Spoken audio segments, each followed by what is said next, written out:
இயேசு கிறிஸ்துவில் பிரியமுள்ள சகோதர சகோதரிகளே, அன்னையுடைய அன்பு பிள்ளைகளே, இயேசுவின் நாமத்தில் உங்கள் அனைவருக்கும் என் இனிய காலை வணக்கம். இன்று புதன்கிழமை, இன்றைய நாள் இனிய நாளாக ஆஸ்வதிக்கப்பட்ட நாளாக அமையட்டும்.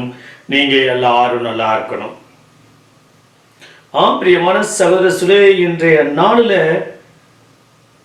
ஆண்டவருடைய சீடர்கள் எப்படி இருக்க வேண்டும், அவர்களுக்கு என்னென்ன துன்பம் வரும், அவர்களை யார் முதலில் எதிர்ப்பார்கள், எதிர்க்கின்ற போது அவர்கள் என்ன நாவன்மையை பெற்றிருப்பார்கள் என்பதை தெள்ளந்தெளிவாக லூக்கா நற்செய்தியாளர் கூறுகிறார். பிரியமான சகோதர சகோதரிகளே, புரூசிய நாட்டின் இரும்பு மனிதர் என்று அழைக்கப்பட்டவர் பிஸ்மார்க். நாத்திகவாதியான அவர் கிறிஸ்தவர்களுக்கு எதிராக செயல்பட்டார். கிறிஸ்தவர்களுக்கு எதிராக வேத கழகத்தையும் தம் நாட்டில் ஏவி விட்டார். கிறிஸ்தவ அடையாளங்கள் எங்கிருந்தாலும் அவற்றையெல்லாம் அழிக்கும்படி ஆணையிட்டார். இதன் பின்னணியில் புனையப்பட்ட கதை இது. ஒரு கிறிஸ்தவர் ஒரு சுவற்றில் ஒரு ஆலயத்தின் படத்தை அழகுற வரைந்து அதை சுற்றி இரும்பு கம்பி போட்டு பாதுகாத்து வைத்திருந்தார். பிஸ்மார்க் அந்த கம்பியை உடைத்து அந்த அழகான படத்தை சிதைப்பதற்கு முயற்சி செய்து கொண்டிருந்தார். அப்போது அங்கு தோன்றிய சாத்தான், என்ன செய்து கொண்டிருக்கின்றாய் என்று கேட்டது. அதற்கு பிஸ்மார்க், திருச்சபையும் கிறிஸ்தவர்களையும் நான் அழித்துக் கொண்டிருக்கின்றேன் என்று பதில் தந்தார். சாத்தான், இதை செய்து முடிப்பதற்கு உனக்கு இன்னும் எத்தனை ஆண்டு காலமாகும் என்று கேட்க, அவர் 3 அல்லது 4 ஆண்டுகள் ஆகலாம் என்றார். அதற்கு சாத்தான், நான் 1800 ஆண்டுகளாக முயற்சி செய்து கொண்டிருக்கின்றேன், ஆனால் இன்னும் வெற்றி பெறவில்லை. நீ 4 ஆண்டுகளுக்குள் செய்து முடித்து விடுவாயோ என்று சொல்லிவிட்டு சென்றனர். கிறிஸ்துவின் மீது கொண்ட நம்பிக்கையின் காரணமாக கிறிஸ்தவர்கள் எவ்வளவு பெரிய துன்பத்திற்கு ஆளானாலும் அவர்கள் கவலைப்பட வேண்டிய அவசியமில்லை. காரணம், அவர்களை காப்பதற்கு, அவர்கள் வழியாக செயல்படுவதற்கும் இறைவன் எப்பொழுதும் தயாராக இருக்கின்றார் என்ற செய்தியை சுட்டி காட்டுகின்றது இன்றைய நற்செய்தி.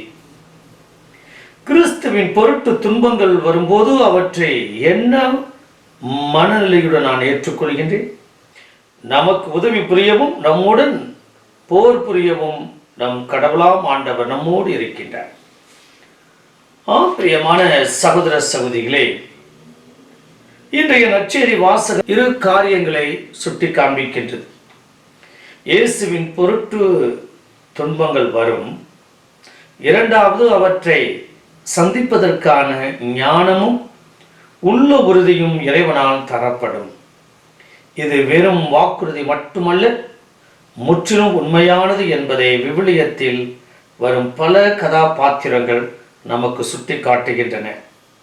ஒரு சில உதாரணங்களை பார்க்கலாம். இயேசுவின் மீது உடும்புப்பிடியாக விசுவாசம் கொண்டிருந்தவர் புனித ஸ்தேபான். அதன் பொருட்டு கடுமையான சோதனைகளையும் துன்பங்களையும் எதிர்ப்புகளையும் சந்திக்க வேண்டியிருந்தது. இருப்பினும் எதிரிகளால் எதிர்த்து பேச முடியாத ஞானத்தையும் வல்லமையும் இறைவன் அவருக்கு கொடுத்தார்.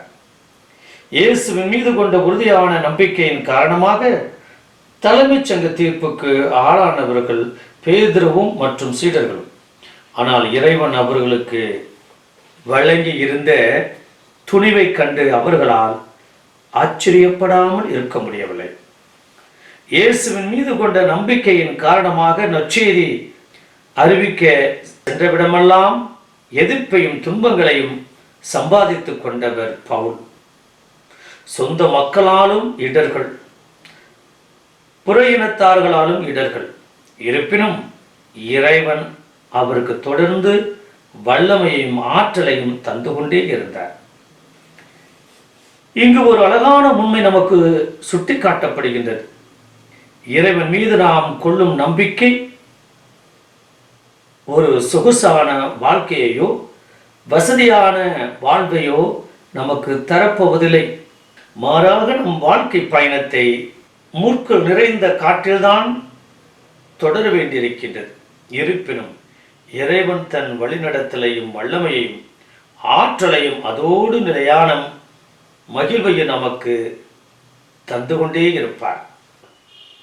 பிரியமான சகோதர சொல்ல, நம்முடைய துன்பமும் துயரமும் ஒருபோதும் நம்மை சோகத்திலேயோ வருத்தத்திலேயோ கவலையிலேயோ ஆழ்த்தாமல் அதற்கு பிறகு நிச்சயம் வெற்றி உண்டு என்ற எதிர்நோக்கோடு வாழ என்னை நாளுடைய நட்சத்திர நமக்கு அழைப்பு விடுக்கின்றது. அதற்காக இணைந்து ஜெபிப்போமா?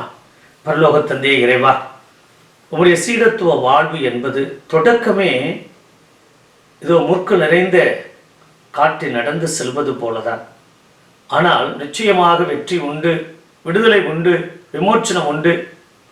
என்னுடைய குடும்பத்தில் இருக்கக்கூடிய நபர்கள் அத்தனை பேரும் எனக்கு எதிராக செயல்பட்டாலும் நீர் உடனிருக்கின்றேன், நான் உண்மையை கொடுக்க இருக்கின்றேன், ஆசீர்வாதத்தை நிரப்பிருக்கின்றேன். ஒருவேளை அவர்கள் கொடுக்கக்கூடிய துன்பமும் துயரமும் அவமானம் அத்தனையும் கூட நீர் ஆசீர்வாதமாக மாற்ற இருக்கின்றேன். அதில் எந்த சந்தேகம் இல்லை.